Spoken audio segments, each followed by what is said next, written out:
And this is Chris Brown, who's going to be telling us about why we shouldn't make a horror movie whilst on methamphetamine. I don't know if he's got any to hand out or anything, but, you know...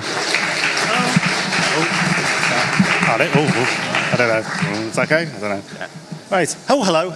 My name's Chris, and first off, I've already been asked tonight if I am on methamphetamine. The answer is yes. So just to warn you now. Everyone's a bit worried that that's true now. That's brilliant. Okay, so yesterday, there was the film premiere of a movie, which is the film I want to talk about tonight, called The Evil Within, in London, at the Regent Street Cinema. And it's a very unusual film, and it's a very unique vision, and that's why I want to talk to you about it tonight. That's Michael Byron. The film was 15 years in the making. It was basically made by one man. There's a guy we're going to talk about quite a bit in a second. And in that time, he filmed it, he edited it, but he didn't actually get to release it.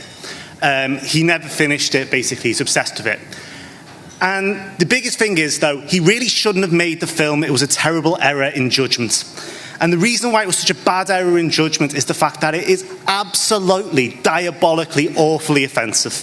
Ridiculously so. It's a story of a guy called Dennis. That's Dennis. Dennis is a man who's the lead character who has special needs. And he is haunted by that demon that you saw in that video and decides to start killing people because the demon told him to. He's haunted by horrible visions. And if you think it's bad when he kills the dog, when he kills the kid, you start thinking to yourself, this is why are you making this movie? And the reason is that the guy who made it, this guy called Andrew Getty. Now, Andrew Getty died in 2015, which is why I can say he was on methamphetamine and all that kind of stuff, although he was. It was in the coroner's report. And he was a recluse.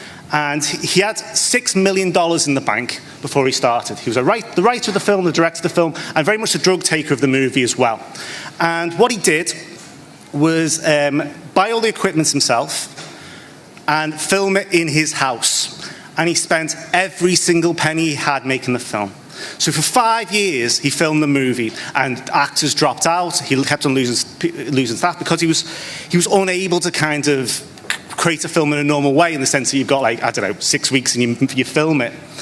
And it caused him terrible problems. And then he tried to edit it himself, although he had no experience of editing a movie before. And that took him 10 years. And he still hadn't got it done.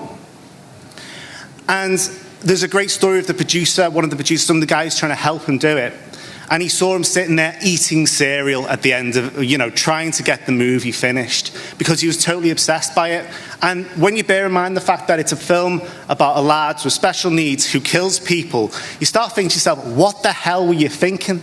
So this is the kind of thing we get, lots of amazing imagery. But a lot of it doesn't make a lot of sense. So, for example, there'll be crashing zooms through hamster tunnels and into people's faces, and the camera will swirl around, and it's incredibly ham-fisted because obviously he wrote it himself. That Black Widow is to remind me of the fact that there's only one real female character in the film that has like a proper part, apart from victims, and she's talking in it, and then it cuts to a Black Widow. What could you be thinking, Andrew? What could you be thinking? I'm going to suggest maybe it's because of the drugs.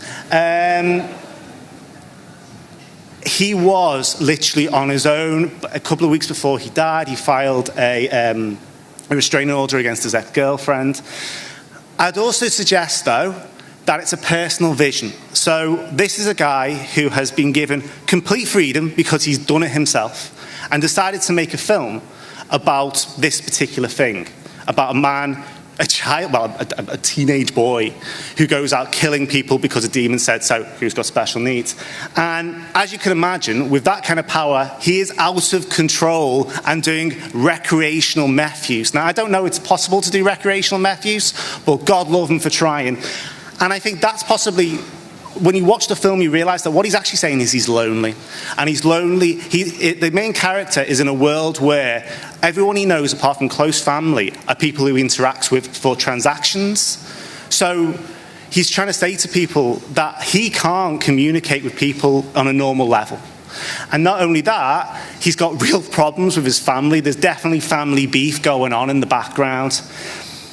To the point that what I think is that The Evil Within, which is one of the worst films I've ever seen, is without doubt one of the best films you will ever watch. It's coming out soon. It's already out in America. 5 stars on Letterboxd, surely, come on. And that is my impassioned plea to watch a straight-to-DVD movie that cost $6 million that no one wanted to release, and the creator, unfortunately, never got to put out, see, released. Thank you.